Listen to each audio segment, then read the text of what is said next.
Hello everyone, welcome back to another video on the channel, and today's video we are asking the question, is spell weaving and spell fusion worth it in Wizard101 within the Selenopolis update? Now, as of right now, I have done 4 out of 7 schools, their spell weaving and their fusions. The update has been out for quite a couple of weeks now, and typically by now I have all my characters kitted out and done. However, this process takes a long time, the spell weaving and the spell fusion. If you have only like one character you need to get it done on, it's not that bad, but if you have 7 maxes like myself, it's going to take you quite a lot of time. But generally, going into this, if you're a more casual player, don't expect it to be something you can just get done in like an hour or 2. Or if you want to make a new PvP build and try out like a new dual school, you are going to have to put in a lot of hours before you can even do that because of the spell weaving. It's just a very grindy activity, unfortunately. So yeah, let's talk about how to get into spell weaving. Essentially, Ambrose will call you and give you a little pre-quest for Archmastery and spell weaving.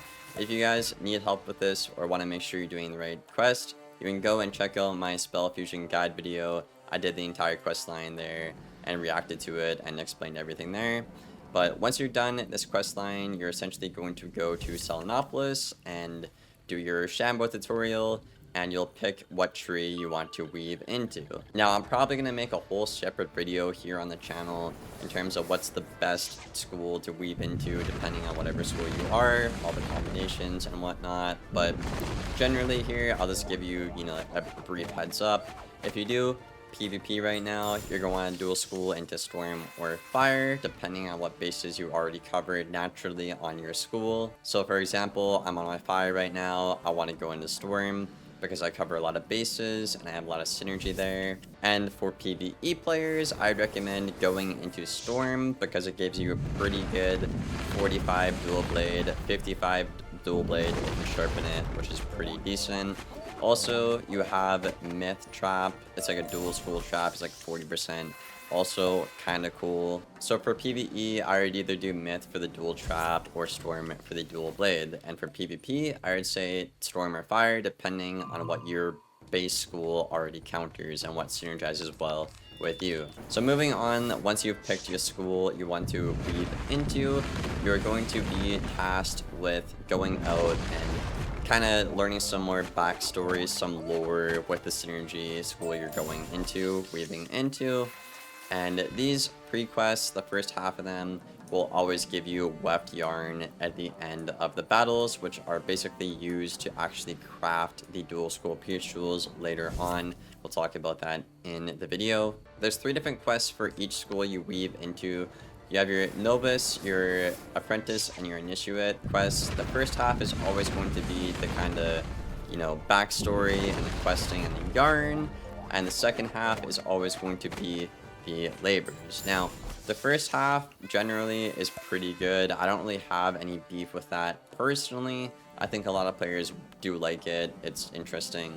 But the polymorph fights in the first half are really annoying. Some of them aren't that bad, but some of them borderline can take you up to 2 hours to beat. They're really bad. But generally, the first half is pretty cool, and I don't got a whole lot of beef with it, aside from a couple of the polymorph fights. And the fact that the meta for them is essentially to pay money, which is crowns for henchmen, to speed up the process because it takes way too long. Now the second half is where I kind of got beef with things, and a lot of the community has beef with things. So the second half is the labors. Now 2 of the labors aren't going to be that bad.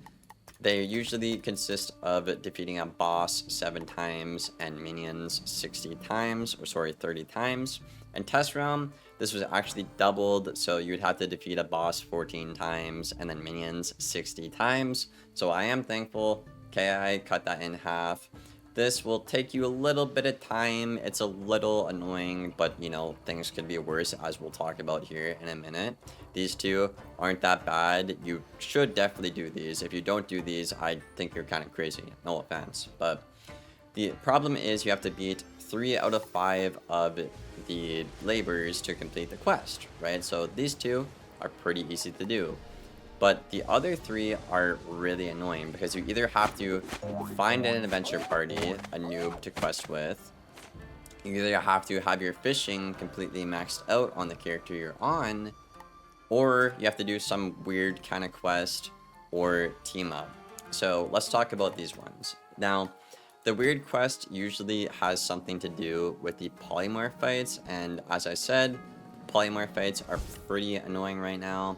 The easier ones, you have to do them twice because they're obviously easier, but the harder ones, you only have to do them once, but obviously they're really hard and they take a crap ton of time. Like I said, some of them take, on average, like an hour and a half to beat when they're very simple fights, or they should be. The adventure party is extremely buggy. I think I had about 3 instances where I was just trying to get one of the adventure party labors done, where I had to like log out, and it was just very, very buggy, unfortunately. But you basically have to find a noob between like Krakatopia and like Celestia, and then they have to invite you to a group and invite you to an adventure party, and they have to know what that is, but because they're a noob, they probably won't, and then you have to sit there and spend the time explaining to them how to do it and what it is. So that one's really buggy and really tedious and annoying. And as someone myself who, you know, likes to solo the game or maybe play with a buddy or isn't very social, this one took me like 3 days to complete. I'll say it was chess. I know it might sound bad, but like I just generally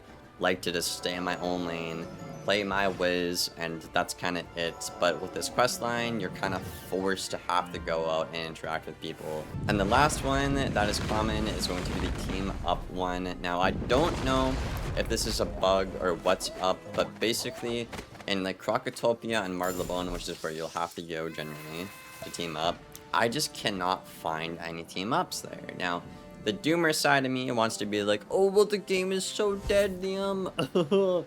But, like, I genuinely don't believe that, because, like, Arc 1 is, like, supposed to be the most popular arc, and I feel like I have seen, like, pages of team-ups before. So I think right now team-up is probably a little bit bugged at the moment, so you can't really see everyone that's teaming up in, like, Marlebone and Croc. I think yesterday, when I was working on part 2 of my storm weaving, I got about 4 out of 10 done, when I spent, like, nearly 2 hours on trying to do it just in Marlebone. It was absolutely miserable. But I'm just gonna assume that part is bugged, which again makes it more annoying. And then last option you have is obviously the fishing. But as I stated a couple of minutes ago, the fishing is really annoying because it takes a lot of time. And if you're not someone who's already done fishing and maxed it out to get like the choose the rank, winnow the right fish, reset the pond, find the fish, yada yada. If you haven't done all that already, this is going to take you a long time, and it's just genuinely not worth your time. But the problem is you if you're a sane person, are not going to go out, max out your fishing just to do this spell weaving. That's absolutely insane. So what you're forced to do is go and find a noob and, you know, do an adventure party, or essentially try and work with a buggy team up feature in the kiosk. So once you've done all of these labors and the quest line, you'll basically have access to a unique spell, you'll get a fusion spell, and you'll also get dual scope pierce jewels. Now let's talk about the rewards, because that's why you're watching this video and wondering if it's worth it. Now, straight up, hands down, the best part about it is going to be the dual scope pierce jewels. These are amazing because in PvE, you can do like a variety of different strats and playstyles, which is great. I think nobody's complaining about that, I would say.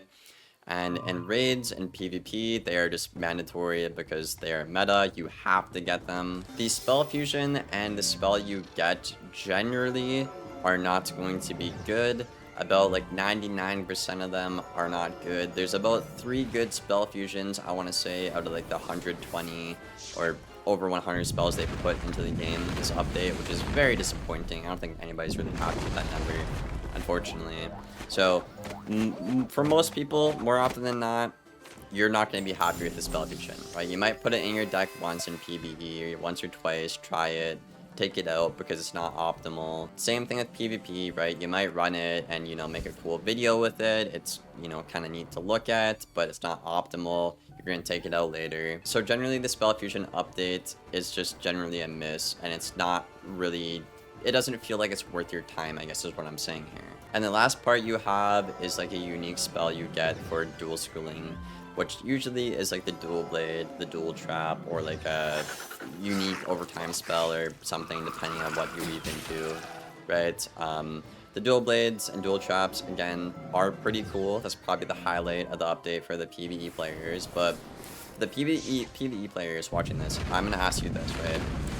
What is the point in putting in all the hours to get that when what you already have in PvE works simply fine, right?